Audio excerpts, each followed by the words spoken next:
नमस्कार दोस्तों, इस समय प्रधानमंत्री नरेंद्र मोदी फ्रांस के दौरे पर है, जहां उनकी मुलाकात फ्रांस के राष्ट्रपति मैक्रोन से हुई। इस बैठक में 3 बड़े मुद्दों पर खास चर्चा हुई। पहला, Rafale fighter jet. Second, Paris में यूपीआई विस्तार और छोटे मॉड्यूलर न्यूक्लियर रिएक्टर के बारे में। आइए जानते हैं कि भारत के इस बैठक से क्या क्या फायदे निकल सकते हैं। सबसे पहले बात करते हैं राफेल फाइटर जेट की। भारत और फ्रांस के बीच रक्षा सहयोग पहले से ही काफ़ी मजबूत है। इस बार दोनों नेताओं ने रक्षा क्षेत्र में साझेदारी को और गहरा करने पर जोर दिया है।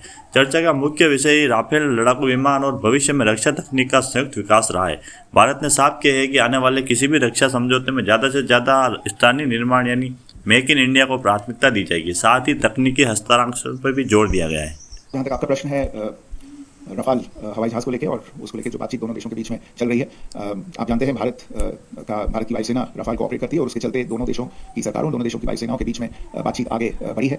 जहाँ तक आपने रफाल के इंडिजनाइजेशन की बात की, हमारा मानना हमेशा रहा है और प्रधानमंत्री जी ने भी अपनी सारी जो उनकी मीटिंग्स हुई हैं उनमें इस बात पे बल दिया है कि भारत जो अब एक तरह से रक्षा क्षेत्र में जो भारत का परिप्रेक्ष्य है वो ये है कि ज़्यादा से ज़्यादा आगे जाते हुए मेक इन इंडिया के कॉन्सेप्ट को आगे ले जाते हुए हम को डेवलपमेंट, को डिज़ाइन, को प्रोडक्शन और को मैन्युफैक्चरिंग की दिशा में जाना चाहते हैं। और इसके चलते जितना ज़्यादा प्रोडक्शन, जितना ज़्यादा डिज़ाइन, जितनी ज़्यादा मैन्युफैक्चरिंग भारत में हो सके उतना अच्छा है और वो हमारी प्रेफरेंस रहेगी। तो आज की बातचीत में भी रफाल को छोड़ के और भी विषयों पर बातचीत हुई, लेकिन मैं कहूँगा एक तरह से जो अंडरलाइन थीम था वो यही था कि जिस भी डिफेंस प्लेटफॉर्म की हम बात करें, इस एक बात को हमें बेसिस लेके आगे बढ़ना होगा कि ज़्यादा से ज़्यादा लोकल कंटेंट हो, लोकल मैन्युफैक्चरिंग हो और इसी तरह से जो हमारा सहयोग हो उसको इस चीज़ को ध्यान में रखते हुए डिज़ाइन किया जाए। और अब बात करते हैं यूपीआई की।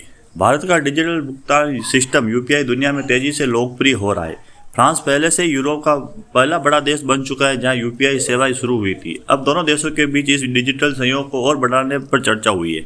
इसका सबसे बड़ा फायदा फ्रांस जाने वाले भारतीय पर्यटक, छात्रों और व्यापारियों को मिलेगा, जो सीधे भारतीय बैंक खाते से भुगतान कर सकेंगे। UPI expansion. I believe UPI is already available at several localities in France now. I think it's available at quite a few major airports. At the very least, I know it's available at the Eiffel Tower. It was launched there, and there is discussion on expanding its availability in other cities as well. Bharat Innovates obviously is a platform for, in this case, deep tech innovation. But to the extent that it enables innovators, venture capitalists, funders from a variety of areas to get together, it's not just UPI, but several other similar innovations and applications in the fintech field that have the opportunity of introducing themselves to the larger community. I understand that in the next few days, in the coming week, UPI is going to be available also at Charles de Gaulle Airport in Paris, and interestingly enough, right here at the airport in Nice as well. So, तीसरा और सबसे महत्वपूर्ण मुद्दा था nuclear ऊर्जा। भारत और France ने छोटे मॉड्यूलर रिएक्टर यानी स्मॉल मॉड्यूलर रिएक्टर्स और एडवांस मॉड्यूलर रिएक्टर पर सहयोग बढ़ाने पर चर्चा की। प्रधानमंत्री मोदी और राष्ट्रपति मैक्रोन ने माना कि भविष्य की ऊर्जा जरूरतों को पूरा करने में ये रिएक्टर महत्वपूर्ण भूमिका निभा सकते हैं।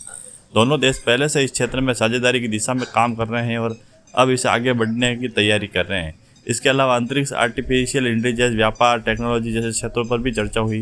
दोनों देशों ने अगले 5 वर्षों में द्विपक्षीय व्यापार को दोगुना करने का लक्ष्य रखा है। अगर कुल मिलाकर देखें तो प्रधानमंत्री मोदी की यह यात्रा सिर्फ एक औपचारिक मुलाकात नहीं है, यह भारत फ्रांस के बीच रक्षा, सुरक्षा, डिजिटल पेमेंट, हाईटेक सेक्टर में भविष्य की साझेदारी को नई दिशा में जाने वाली यात्रा साबित कर सकती है। अब देखना होगा कि राफेल, यूपीआई और न्यूक्लियर टेक्नोलॉजी से जुड़े ये समझौते आने वाले वर्षों में भारत को कितना फायदा पहुंचाते हैं। वीडियो पसंद आया हो तो लाइक करें, चैनल को सब्सक्राइब करें और कमेंट में बताएं कि आपको इनमें से कौन सा समझौता सबसे ज़्यादा महत्वपूर्ण लगता है। धन्यवाद।